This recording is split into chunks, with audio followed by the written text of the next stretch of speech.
Hello everybody, Alan here with another trade review for today, Wednesday, December 1st. As I said in my review yesterday, November 30th, I'm going to be focusing on just mentally trading. And actually today I started working on some spreadsheets, so that's going to take me quite some time. But as I was going through my watch list, I did end up making two mental trades, and they turned out okay for what they were. Up on the screen of the overall market, as you can see, we cracked a key support level here at the 390 area. So, could this be the head and shoulders that I mentioned a little bit ago? I don't know, but no one knows. We'll just take it a day at a time. This morning was pretty decent. Seemed like it was going to be holding, a little bit, and then it just couldn't. And just as soon as it took out VWAP here, you had a little bit of consolidation and tried to reclaim, and then it just fell off the cliff there. So, um, you know, we're definitely off the highs. So let's just take it a day at a time, one trade at a time. See how it goes. All right, my first trade, IMGN.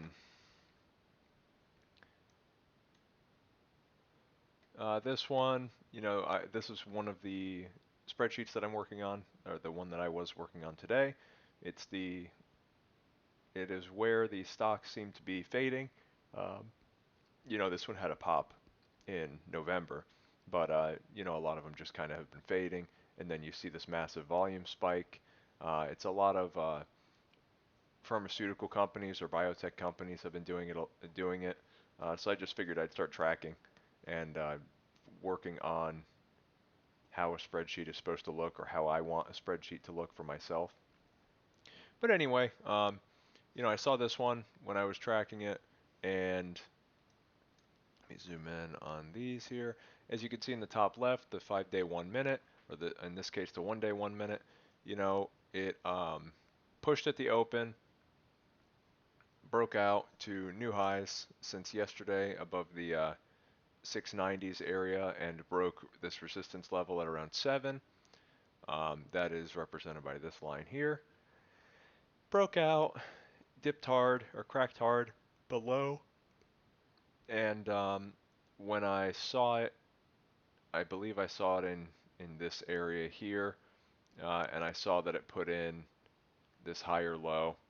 So, I wanted to see where it could go, and I saw right in here that it put in a higher low again, and I said, well, if it holds VWAP and this higher low, kind of like this little trend line here, if I were to just draw one, let me just draw it here. I'm basing it off this little wick here, but my plan was, as long as it holds trend, really I'd probably be looking at it like this. But as long as this holds trend, you could enter here and risk a VWAP and see if it could push those highs again. Um, so I bought a couple shares here mentally and sold it when it looked toppy. Um, and of course the overall markets were down, so you know going against the market isn't something that you necessarily want to do. So that was a 1.27% gain, not a bad trade. Pretty happy with it, and I stuck to my plan, and I realized that, it could potentially double top. Not everything will just continue and spike, so I'm glad I sold. Uh, Good trade on my part. And the next one is AMC. Now, I don't trade larger companies, or I'm not used to trading larger companies, but this is back when they had that short squeeze, run up and short squeeze. We can only assume from about $14 where the breakout was to 72 here, almost 73, and it's basically just kind of danced around mid-range. Let's see, but yeah, I'm trying to think if there's anything else I want to talk about in this chart here, but I can't think of anything. Today, yesterday you saw that or you can see that it touched this support level, and today it cracked it hard, as you can see from the top left here, as soon as it broke red to green, tried to reclaim, and then just started falling off a cliff. And this represents, this line is that support level down here. Um, and I think someone mentioned it in the chat, like right about in here.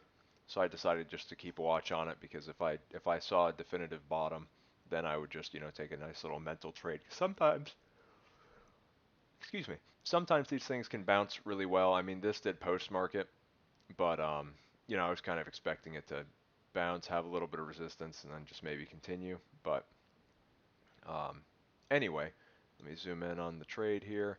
As you can see at 324, this huge volume candle that often signals or symbolizes the bottom. Um, so I just wanted to give it an extra minute. I think I bought it actually in this green candle here. So decent entry. I'm nervous with these because I find myself often catching like falling knives. But then again, this is like, you can see that this goes from gradual to parabolic panic almost. And you could also do this type of trick where on Thinkorswim, if you type in a dash and then the ticker, it shows you the stock in reverse.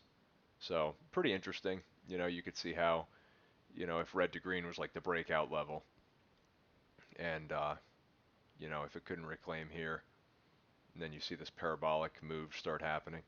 So just an interesting little TOS feature there. But yeah, I bought in here and sold when it looked toppy.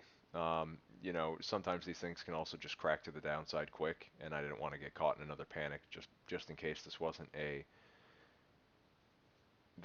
the bottom. And also, I mean, I don't trade 20 something dollar stocks, so I was a little out of my comfort zone here. But I bought in, and I bought in at let's see, 27.40, and I mental, of course, again, and I sold at 28.20. Um, I could have sold a little higher, but I wanted to see if it could. I wanted to give it a little more time to push, and it just didn't. So now, let me think. Is there anything else that I would want to say about this? Not really. I mean, yeah, you got a higher high here, and it held, but then here, put in a lower high. So even if you bought here, um, I probably would have sold anyways into here. I wouldn't have held post market, but you know, that ended up being a 2.7% gain.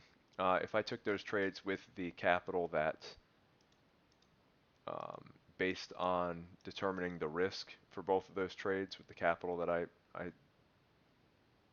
how do I want to word it?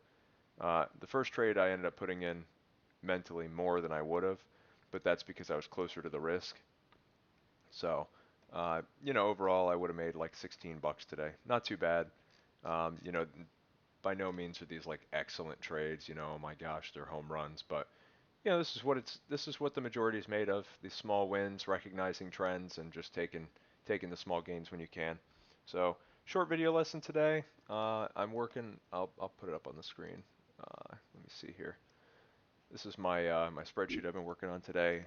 I haven't done research into spreadsheets or anything, but um, and like I just said, this is the first day I'm doing it, so these could definitely just change. But I have the tickers here, the type of company that they are, the volume prior to the move, and all the pricing on the day prior to the gap up and push, and then I have the subsequent dates, um, and I'm trying to see if I can find some kind of correlation between all of it.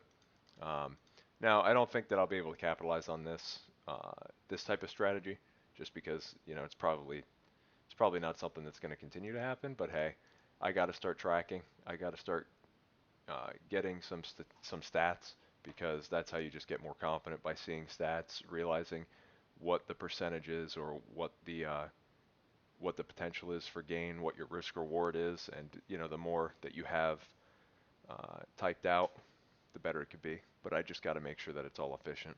So that pretty much does it for today. Short video lesson, or not video lesson, I'm sorry. Short trade review today. Let me know if you guys got any questions. I'm trying to get the comments turned on in YouTube here, but um, I'm not really too savvy with it. So let me check. Well, yeah, that's basically it. Hope you guys had a good day. Stay safe. Due to this overall market, we could be seeing a big crash coming up. So just protect, protect, protect. All right, guys, take care.